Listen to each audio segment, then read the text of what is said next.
Hello everyone, today I'm out here in the woods talking about my new favorite chainsaw. It is this really tiny DeWalt 12-inch cordless electric chainsaw. It actually surprised me a lot that I like this chainsaw so much. Living out here in the woods, I have quite a number of chainsaws, and my former favorite is my trusty old Husqvarna here. This is the 375 XP.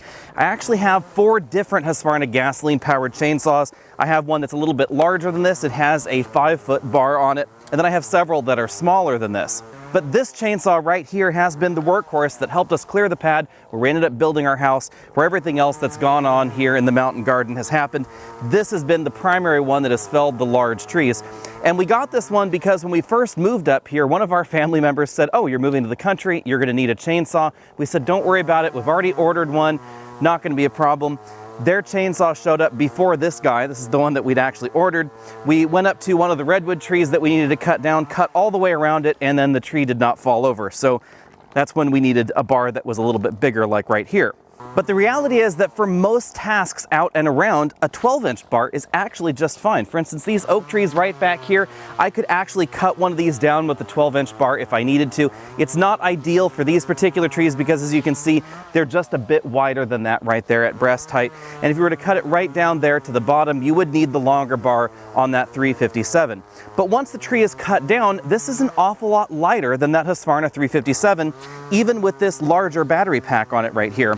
That is one of the nice touches. You can actually use DeWalt's 20-volt battery packs, their 20-volt and 60-volt battery pack combos like this. You can use their really slim battery packs that you find on their 20-volt drills. You can use some of the other battery packs they have in their lineup. They'll all snap right in there. And if you want something with a bar that's a little bit longer, there is a 16-inch bar cordless version from DeWalt that uses the same battery pack, this 20-volt, 60-volt pack, but it will use the 60-volt side of it. In terms of overall weight, depending on the battery pack that you put on this saw, this could be one of the lightest chainsaws that you'll find easily available out there. And it is decently balanced. It is a little bit back heavy if you have this larger battery pack on there, but you can solve that and have a very well-balanced saw if you choose one of the smaller packs that we also have. We have your pretty standard chain brake right up there. And then up here we have some very easy controls to adjust the tension. There's this knob right here. If I can move that in closer to the camera, this adjusts the chain tension right there. And then this knob is how you actually access the chain. It's a really easy one-step thing, so you don't have to have a scrunch around with you like you would on most gasoline chainsaws. Just undo that, pull it off, you have access to everything right there. And then we just screw it right back on there. And it has some little detents right there. You can hear them clicking, so that way you don't over-tighten that bolt. From the factory, it does come with an Oregon chain and an Oregon bar, but this particular chain and bar I actually purchased separately. This is one of Oregon's new Power Sharp series. It's an easy, rapid sharpening chain. So if you are the kind of person that's really diving into some old dead stuff and you constantly need to sharpen your chain, this is just an awful lot handier. Now let's talk about some of the features that I really like. One of the first ones is this is not just a chain brake physically, but it also is an electric one. So if I try and turn it on, it just doesn't even bother trying to spin until I pull that back, and then we can see the chain is spinning right there. You'll notice immediately as I start this up that it actually is considerably quieter than a gasoline chainsaw. That is definitely one of the primary benefits to this little guy right here, is its overall quietness. Living out here in the woods, trees falling in the winter is a pretty common occurrence, and this is the chainsaw that we will routinely carry with us in the car, in the trunk, or in the back seat, even if we have to. It's pretty easy to carry because it doesn't seem to leak barn chain oil. You put that in over here on this side of the saw. So once it is in a plastic bag or out there in the trunk, you don't have to worry about it, and you don't have to worry about it smelling like gasoline. That is the other nice touch. And obviously, although ear protection is always recommended, if you're out there on the side of the road chainsawing something out of the way so you can get to work, this is an awful lot quieter, so I don't really feel too bad about not having ear protection on the occasion when I do need to use this in an emergency. Obviously, eye protection is important, and some folks out there really recommend chainsaw chaps. I find that they just get in the way. I prefer to be just a little bit more careful about exactly where I'm aiming the chainsaw.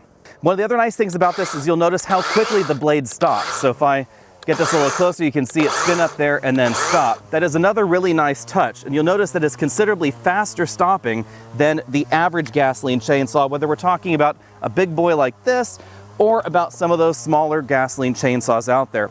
So if you're up at a tree and you're limbing something and you want it to stop just immediately, this is actually going to be probably a little bit safer. So how much will one battery last? Well, this is a 6 amp hour battery. There are smaller capacity batteries and larger capacity batteries available. I'll roll a clip here so you can see exactly how much cutting this 6 amp hour battery did.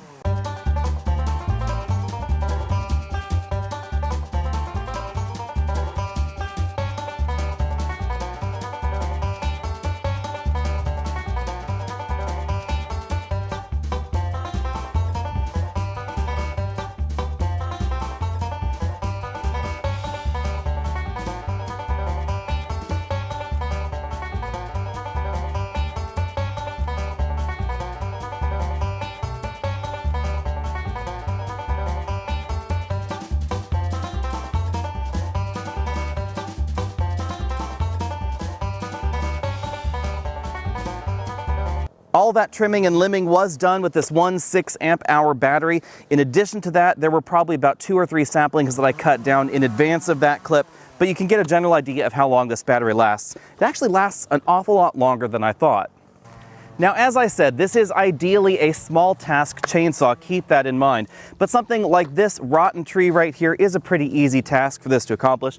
You can't see it really in the frame of the camera, but it is definitely leaning that direction. So I'm really not going to bother undercutting it because it's going to fall over pretty easy with this little chainsaw right here. So instead, we'll just dive right on in.